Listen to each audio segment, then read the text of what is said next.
नमस्कार विद्यार्थी मित्रांनो, स्वागत आहे तुमचं चालू घडामोडीवाला या युट्यूब चॅनल मध्ये. मित्रांनो, पोलीस भरती, सरळ सेवा, एमपीएससी तसेच इतर सर्व स्पर्धा परीक्षांसाठी उपयुक्त असणाऱ्या चालू घडामोडी तुम्हाला मिळणार पीडीएफ स्वरूपात अगदी मोफत आणि क्विज स्वरूपात सुद्धा आपल्या टेलिग्राम चॅनलवर. त्यासाठी चालू घडामोडीवाला हे टेलिग्राम चॅनल जॉईन करा आणि आपल्या इंस्टाग्राम अकाउंट आणि फेसबुक अकाउंटला फॉलो करून घ्या. त्या ठिकाणी तुम्हाला रील स्वरूपात या महत्त्वाच्या घडामोडी मिळणार आहेत. जर तुम्ही आतापर्यंत आपल्या युट्यूब चॅनलला सबस्क्राईब केलं नसेल तर सबस्क्राईब करून घ्या. आपण दररोज सकाळी 6 वाजता चालू घडामोडीचे व्हिडिओ घेऊन येत असतो. सुरुवात करू आजच्या व्हिडिओला. प्रश्न क्रमांक 1. दरवर्षी 8 मे हा दिवस जगभरात कोणता दिवस म्हणून साजरा केला जातो? आणि या प्रश्नाचं उत्तर आहे ऑप्शन बी, जागतिक रेड क्रॉस दिन. तर आज 8 मे आहे आणि आज आहे जागतिक रेड क्रॉस दिन. तर रेड क्रॉस दिनाच्या तुम्हा सर्वांना मनपूर्वक शुभेच्छा. 8 मेला आणखी एक दिवस असतो, तर त्या संदर्भातला प्रश्न बघा. 8 मे हा दिवस जागतिक थॅलेसेमिया दिन म्हणून देखील पाळला जातो. तर या वर्षाची 2026 ची थीम काय आहे? तर या वर्षाची थीम आहे शिक्षणातून सक्षमीकरण, ऑप्शन बी. ठीक आहे, एक सेकंड. पुढचा प्रश्न, याच्या बद्दलची माहिती बघूया. 8 मे चे विशेष दिन किंवा दिन विशेष. तर जागतिक रेड क्रॉस दिन हा international committee of the red cross म्हणजे ICRC चे संस्थापक हेन्री ड्युनॉट यांच्या जयंतीनिमित्त हा दिवस साजरा केला जातो. तर ड्युनॉट हे शांततेचा पहिला नोबेल पुरस्कार मिळवणारे व्यक्ती होते. त्यांना 1901 मध्ये हा पुरस्कार मिळालेला होता. आशिया खंडातील आणि भारतातील नोबेल पारितोषिक मिळवणारे पहिले व्यक्ती होते रवींद्रनाथ टागोर. कालच्या व्हिडिओ मध्ये आपण ते घेतलेलं आहे. जर तुम्ही अद्यापपर्यंत बघितले नसेल तर कालचा व्हिडिओ बघून घ्या. सोबतच 8 मेला म्हणजे आज जागतिक थॅलेसेमिया दिन आहे.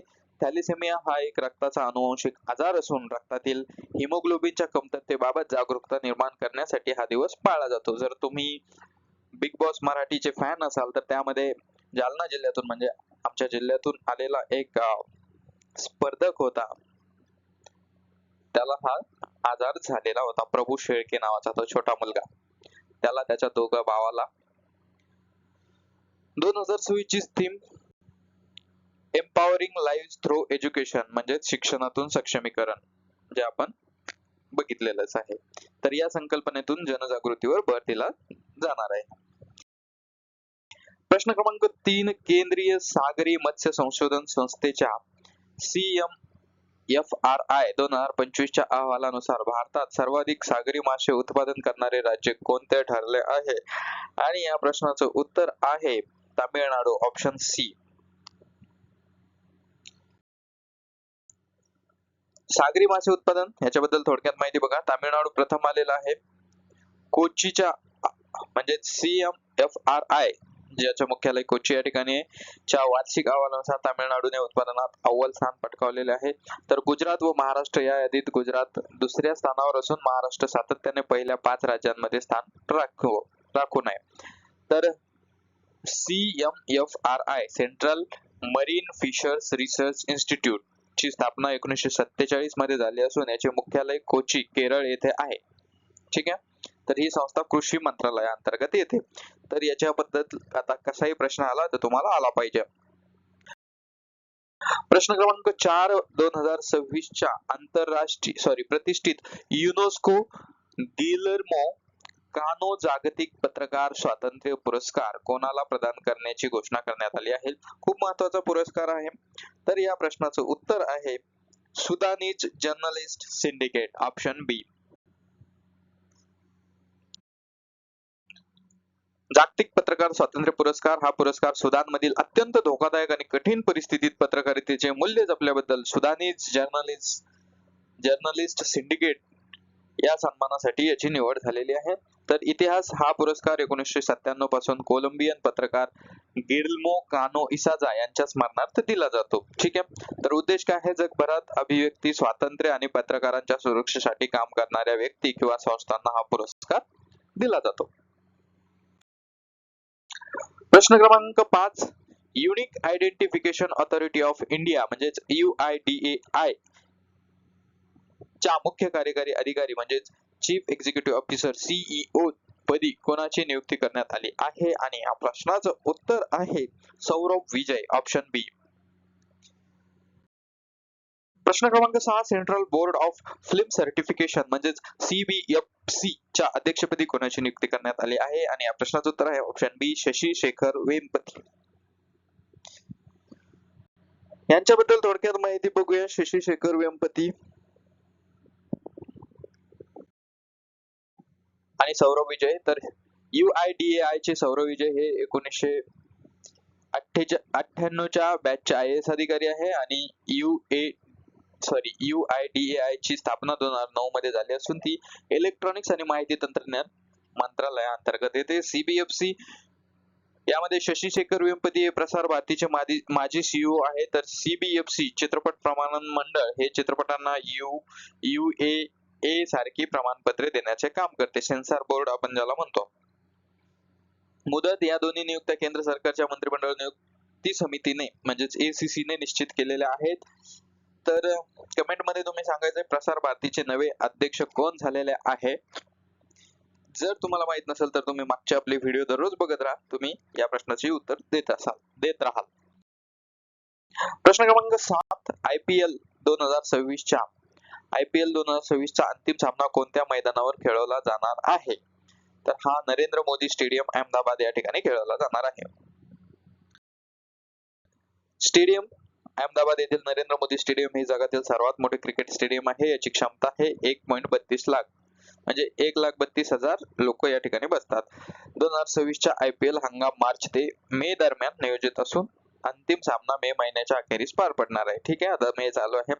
विशेष गेल्या सलग काही वर्षापासून महत्त्वाच्या स्पर्धांचे अंतिम सामने येथेच आयोजित केले जातात. प्रश्न क्रमांक 8, पिक्सल आणि सर्वम AI ने विकसित केलेल्या भारताच्या पहिल्या AI ऑर्बिटल डेटा सेंटर उपग्रहाचे नाव काय आहे? आणि या प्रश्नाचं उत्तर आहे the Pathfinder, option B. The Pathfinder उपग्रह याच्याबद्दल थोडक्यात माहिती बघा. तंत्रज्ञान हा उपग्रह अवकाशात इन ऑर्बिट डेटावर प्रक्रिया करण्यासाठी कृत्रिम बुद्धिमत्ता AI वापरणारा भारताचा पहिला उपग्रह ठरेल. तर कोणासोबत भागीदारी करून बनवलेलं आहे? तर बेंगळुरू स्थित पिक्सल जी स्पेस टेक स्टार्टअप आहे आणि सर्वम AI यांनी यासाठी हातमिळवणी केली आहे. फायदा काय आहे? तर पृथ्वीवरील हाय रिझोल्यूशन फोटोचे थेट अवकाशात विश्लेषण करून केवळ गरजेचा डेटा खाली पाठवल्यामुळे वेळेची बचत होईल. प्रश्न क्रमांक 9, संरक्षण मंत्री राजनाथ सिंह यांनी नॉर्थ टेक सिम्पोजियम 2026 चे उद्घाटन कोठे केले? खूप महत्वाचा प्रश्न आहे आणि या प्रश्नाचं उत्तर आहे प्रयागराज, ऑप्शन बी. थोडक्यात महत्वाची माहिती, नॉर्थ टेक सिम्पोजियम 2026 स्थळ उत्तर प्रदेशातील प्रयागराज येथे या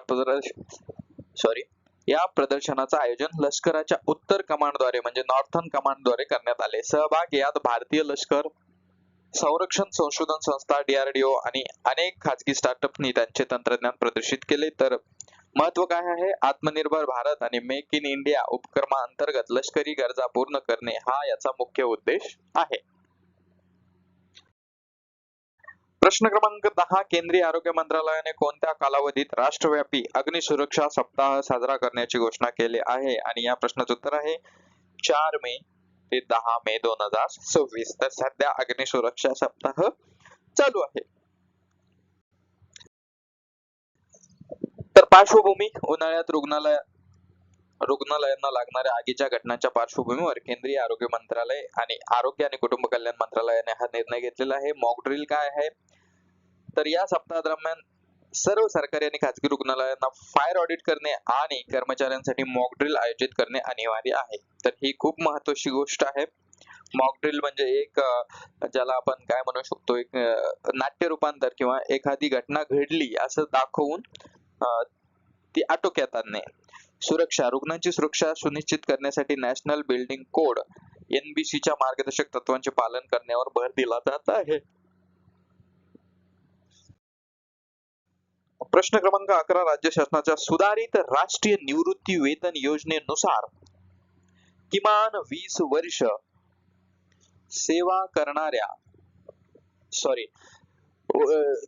वर्ष सेवा पूर्ण करणाऱ्या कर्मचाऱ्याला शेवटच्या वेतनाच्या किती टक्के पेन्शन मिळेल? आणि या प्रश्नाचं उत्तर आहे ऑप्शन बी 50%. प्रश्न क्रमांक 12, सुधारित राष्ट्रीय निवृत्तीवेतन योजनेचा लाभ घेण्यासाठी निवृत्तीच्या वेळी एनपीएस निधीपैकी किती रक्कम शासनाकडे जमा करावी लागेल? आणि या प्रश्नाचं उत्तर आहे 60%. तर 11 आणि 12 या प्रश्नाबद्दल थोडक्यात महत्वाची माहिती. जी सुधारित पेन्शन योजना आहे, पेन्शनचं सूत्र आहे 20 वर्षे किंवा अधिक सेवेनंतर शेवटच्या वेतनाच्या 50% अधिक महागाई भत्ता डीए मिळेल. 10 वर्षाच्या सेवेसाठी किमान 7,500 रुपये पेन्शन निश्चित केले आहे. तर निवृत्तीनंतर कर्मचाऱ्याला त्याच्या एनपीएस खात्यातील जमा असलेल्या एकूण निधीपैकी 60% रक्कम शासनाकडे जमा करावी लागेल. उर्वरित 40% रक्कम त्याला काढता येईल. तुलना: ही योजना जुन्या पेन्शन योजनेच्या ओपीएस जवळ जाणारी असल्यामुळे राज्य कर्मचाऱ्यांना दिलासा मिळाला आहे. प्रश्न क्रमांक 13, पहलगाम येथील दहशतवादी हल्ल्याला चोख प्रत्युत्तर देण्यासाठी भारतीय सैन्याने खालीलपैकी कोणते विशेष ऑपरेशन राबवले होते? आणि या प्रश्नाचं उत्तर आहे ऑपरेशन सिंदूर. तर ऑपरेशन सिंदूरला 1 वर्ष पूर्ण झालेलं आहे, त्यामुळे त्याच्या संदर्भातले प्रश्न येणाऱ्या परीक्षेत विचारले जातात. तर कारवाईची तारीख 6 ते 7 मे 6 आणि 7 मे 2025 च्या रात्री हे ऑपरेशन राबवण्यात आलं, ऑपरेशन सिंदूर. भारतीय हवाई दलाने म्हणजे इंडियन एअरफोर्स IAF ने पाकिस्तान व्याप्त काश्मीर मधील 9 दहशतवादी तळांवर अचूक हवाई हल्ले केले होते आणि या हल्ल्यात सुमारे 100 दहशतवादी ठार झाले होते. 8 मे 2026 रोजी या यशस्वी लष्करी कारवाईला 1 वर्ष पूर्ण झाले आहे. प्रश्न क्रमांक 14, भारताच्या संरक्षण खात्याने विकसित केलेल्या कोणत्या नवीन क्षेपणास्त्राची अलीकडेच यशस्वी चाचणी घेण्यात आली? आणि या प्रश्नाचं उत्तर आहे परमाणु 2.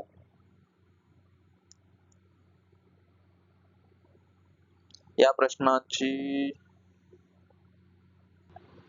माफ करा, या ठिकाणी थोडीशी प्रिंट मिस्टेक झालेली आहे. या ठिकाणी उत्तराचं ऑप्शन मध्ये उत्तर आपल्याकडून लिहिलेलं आलं नाही. तर लॉंग रेंज हायपरसोनिक अँटीशिप मिसाईल म्हणजे LRASHM या क्षेपणास्त्राची अलीकडे यशस्वी चाचणी घेण्यात आली. ते कमेंट मध्ये तुम्हाला सुधारित करून देण्यात येईल. ठीक आहे, तर या ठिकाणी हे घेण्यात काही अर्थ नाही. प्रश्न क्रमांक 15, मे 2026 मध्ये मैत्री 2026 हा संयुक्त लष्करी सराव भारत आणि कोणत्या देशादरम्यान पार पडला? आणि या प्रश्नाचं उत्तर आहे थायलंड, ऑप्शन बी.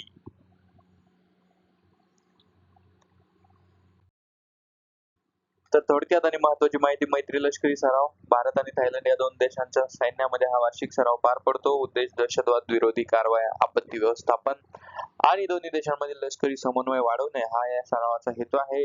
ठिकाण 2026 चा हा सराव थायलंड मधील एका लष्करी तळावर आयोजित करण्यात आला होता. तर मित्रांनो, हे होते आजच्या महत्वाच्या घडामोडी. 8 मे 2026 आपण कालच्या दिवसभरातल्या महत्वाच्या घडामोडी या 15 प्रश्नांच्या माध्यमातून घेतलेला आहे. कधी कधी काही टेक्निकल चुका होतात, प्रिंट मिस्टेक होतात, त्यामुळे ते समजून घ्या. जसे आपल्या लक्षात येईल ते आपण कमेंट मध्ये मेन्शन करत असतो, सुधारण्याचा प्रयत्न करत असतो. तुम्हाला सुद्धा काही लक्षात आलं तर ते तुम्ही सविनय कमेंट मध्ये सांगू शकता, कारण विद्या विनयनं शोभते. व्हिडिओ शेवटपर्यंत बघितल्याबद्दल मनपूर्वक धन्यवाद. व्हिडिओला जास्तीत जास्त लाईक करा, शेअर करा, कमेंट करा, आपल्या चॅनलला सबस्क्राईब करा, चालू घडामोडीवाला टेलिग्राम चॅनल जॉईन करा. चारही प्लॅटफॉर्म सोबत जोडले जा. कमी वेळात जास्त अभ्यास करण्यासाठी व्हिडिओ शेवटपर्यंत बघितल्याबद्दल मनपूर्वक धन्यवाद. भेटूया उद्याच्या व्हिडिओत. Thank you so much.